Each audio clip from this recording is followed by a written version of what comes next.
attention. A lot of attention. Yeah, that's really great. More than just having it be my birthday. Yeah. So what was it? Just a party at the house because I couldn't make it? But It was one of those afternoons in Los Angeles when the heat seems to sink into the very bones of the city, when the dry light pours relentlessly through the windows and reminds you that time itself can feel heavy.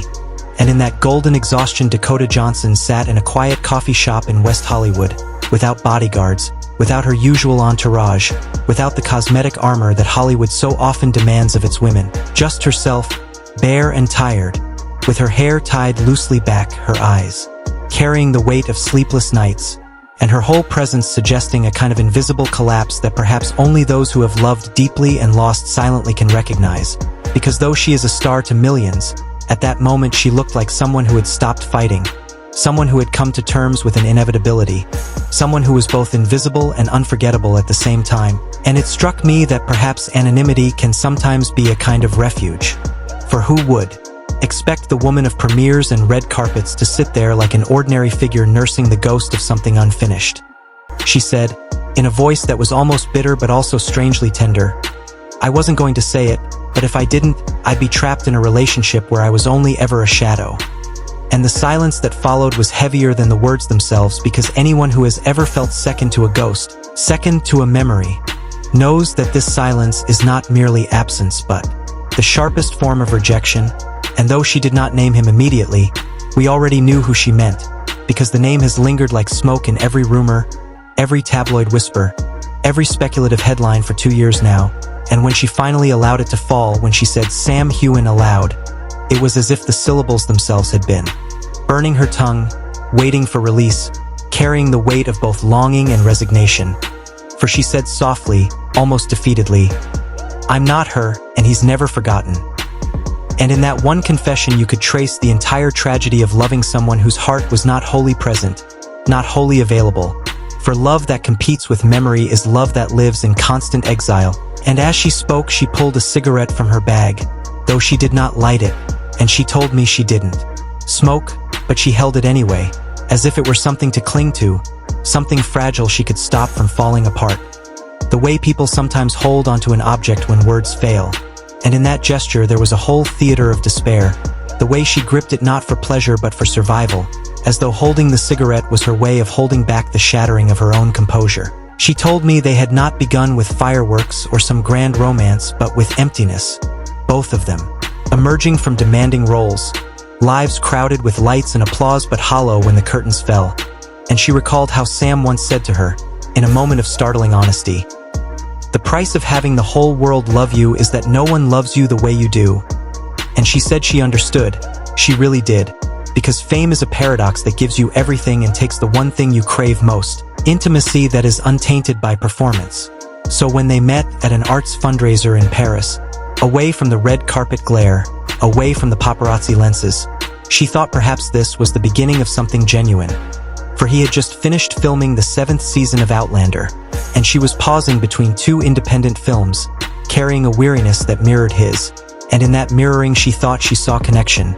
But what she did not realize was that in his heart there still lived another woman, a name she had heard but had not fully registered, Caitriona Balfe, and, though Dakota knew of Outlander vaguely, knew it was a historical romance and knew the actress's name, she had never watched the show, had never immersed herself in its mythos, and perhaps that was her innocence or her blind spot, because she did not yet know how deeply woven into his life and psyche Caitriona's presence was, both professionally and personally. And as Dakota told me this, her lips curved into a faint smile, not of joy but of irony, the smile of someone who recognizes the truth too late. For when you fall in love you do not expect to be competing with a shadow, yet she discovered that even in silence, even in moments of tenderness, there was always that unspoken presence, that invisible weight, and she said everything had seemed perfect at the beginning. Sam being thoughtful, gentle, meticulous with details, attentive in ways that could melt any heart, but the longer she stayed by his side, the more she felt like she was trapped in an unwritten script, as though she had walked into a story already half told, her role undefined, her lines improvised against a narrative that had already been shaped by another. And she said that every time he spoke of Caitriona, whether about the crew or the filming, something in his eyes betrayed him. Not the flicker of a secret love affair, but the undeniable glow of a love that had once run deep and had never entirely dissolved. A light that revealed itself in spite of his silence. And one evening, weary of guessing, Dakota asked him directly, "Do you still love her?" But his answer was not an answer at all, for he simply turned to the window and remained quiet. And she told me that silence was more devastating than if he had confessed outright, because silence is the confession of cowards and dreamers. Silence is the place where truth hides when courage fails. And she said she never hated Caitriona, never blamed her. For Caitriona had a husband, a child, life of her own, and Dakota believed she was a good woman, perhaps even unaware of the ghost she had become in someone else's relationship. Yet unrequited love, Dakota said, is a poison that seeps into your bones, that kills not quickly but slowly, in the long nights when the person beside you drifts elsewhere in thought, in memory, in longing. And she recalled one such night in Scotland, when Sam had taken her to his hometown, to the shores of Loch Ness, where they stayed in a small old house, whose walls seemed to carry the breath of centuries, and the wind outside carried a mournful cry, and Sam had drunk a few whiskeys by the fire, staring into the flames as if he had survived some ancient battle, as though he was haunted not by what was present but by what was lost. And she sat beside him that night feeling both close and infinitely distant, like a companion in body but a stranger in spirit. And it was then she realized that she was not only contending with a man but with his memories, with his silence, with his unfinished story. And she said that love like that is unbearable, because you give everything yet feel like a placeholder, like an intermission between acts in a play whose ending you already know. And she said she tried, she truly did, to accept that perhaps love does not have to be perfect, that perhaps she could live with being second to a ghost. But eventually she understood that to remain in such a relationship would mean erasing herself. And so here, she sat in that quiet cafe, tired and bare, telling me the story not to wound Sam, not to wound Caitriona, but to release herself from the prison of unspoken truth. Because sometimes the only way to reclaim your own shadow is to admit that you had been living in someone else's all along. And as she held the unlit cigarette in her hand like a fragile anchor, her eyes seemed to say that perhaps what hurts most in love is not betrayal, not even distance, but the knowledge that you were never fully chosen. And that knowledge, though bitter, was also strangely liberating, because it allowed her to step out of the silence, into her own voice, into the afternoon heat of Los Angeles where the sun, though... Oh my god. Okay. There's a little boy, sort of mischievous, and he has a lot of siblings, and... She told me that there was a night when she walked up behind him in a quiet room, the kind of night when the air feels heavy with unspoken thoughts, and she wrapped her arms gently around his waist, trying to bridge the invisible distance that had been growing between them, and he did not turn towards her. He did not reach back with the warmth she hoped for. Instead, he simply murmured, almost to himself, "She sat here in a scene." And in that instant, Dakota realized that perhaps this was the only scene in his life that did not need to be acted, that it was not a line from a script, not a rehearsed sentiment, but the raw truth that the space she occupied was once occupied by someone else. And her heart cracked open in silence, because even the moments he labeled as real were not real for her. They were echoes of another woman's presence. And she confessed that the first months with Sam had been a fragile dream wrapped in sweetness, a series of gentle days that felt like they were building towards permanence. He had taken her to the most peaceful corners of Scotland, where the landscape itself seemed carved for intimacy. He cooked breakfasts with his mother's recipes, handed her books with folded pages where he had written tender notes in the margins, small insights or quiet reminders of what moved him. And she told me that she thought then she had stumbled into a love she had never believed she deserved. But what haunted her was not the brightness of those moments, but the slow fading that followed, the inevitable drifting towards a place she could not reach no matter how much she gave, as though the tide of his soul was always pulled back to a shore she did not belong to. And she remembered the day she saw pictures of Caitriona on his phone.